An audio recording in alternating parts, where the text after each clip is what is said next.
Hi, in these videos, I'm going to go over methods of animating using text, and there's several different ways to do this in After Effects, and it's important to know some of the differences and some of the more advanced ways of working with text. By default, you can do something that is just animating the entire word, or if you want to use certain presets, you can animate specific letters. So notice that all of these letters bounce up at different rates, at the same rate. Or you can animate using the text animators, which are inside each text layer. And so here you can get and combine ones to be a little bit more advanced.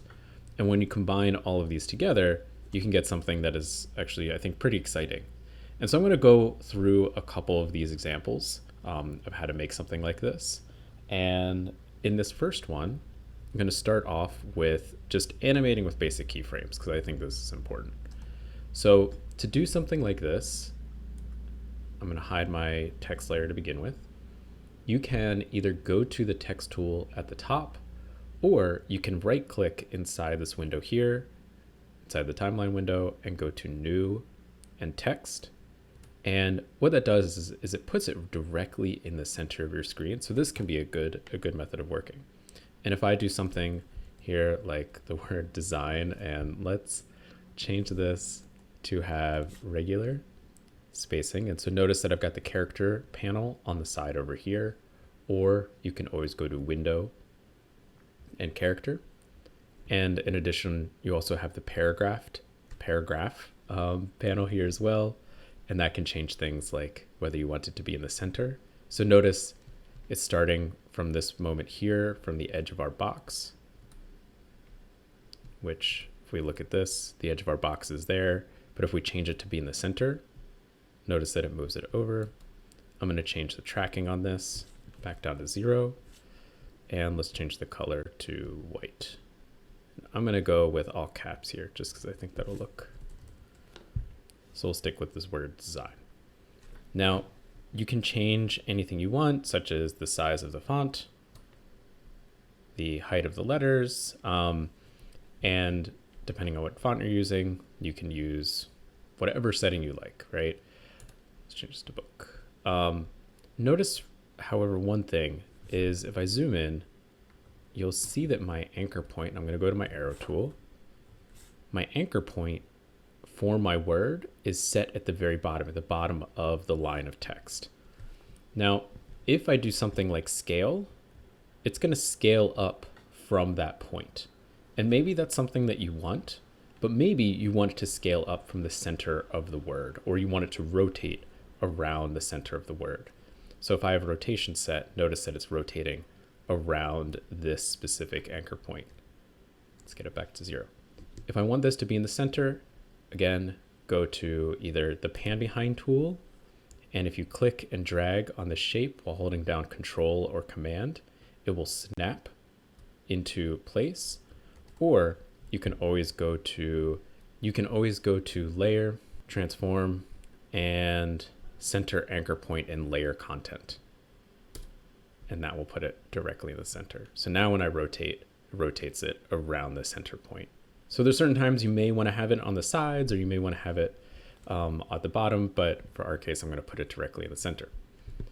To animate using keyframes, it's just as if you were working with a shape. So for example, if I want to start out with it, I want it to reach this point at the end of my animation, I can hit scale and it'll keep it at 85, come back to the beginning, set it to 0.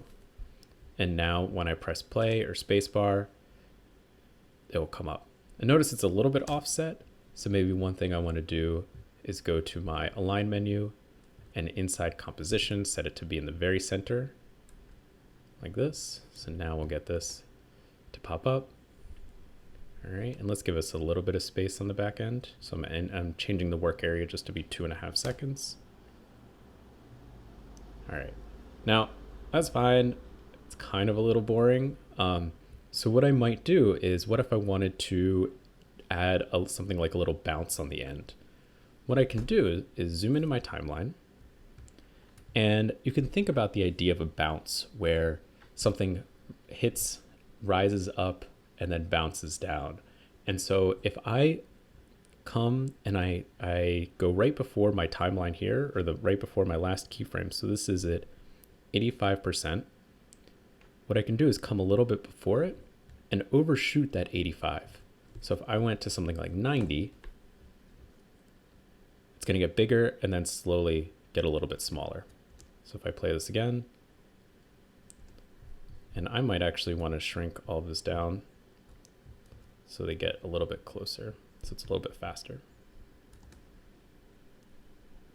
Nice. So that now has a little bit of a bounce there. Again, without this here, you know, it's fine, it works, but it's pretty standard. But now if I put that little bounce back in, and I did Command Z or Control Z to put that back in, it comes forward and bounces a little bit more. I could even increase this up to 100. Let's see what that looks like. So you see that if I increase the size there, it actually, I don't know if it works as well. So I might put this back down at 93. And you kind of got to play a little bit, right? Now to make this a little bit better, what I would do is select all my keyframes, hit F9 to easy ease them. And now you can see that bounce come in a little bit more, have more life to it, right? And if I went to the graph editor by selecting my keyframes, pause it, go to the graph editor, and then you can see that the actual parabolas and speed graph of your elements here. And as a note, make sure you're in graph type and speed graph.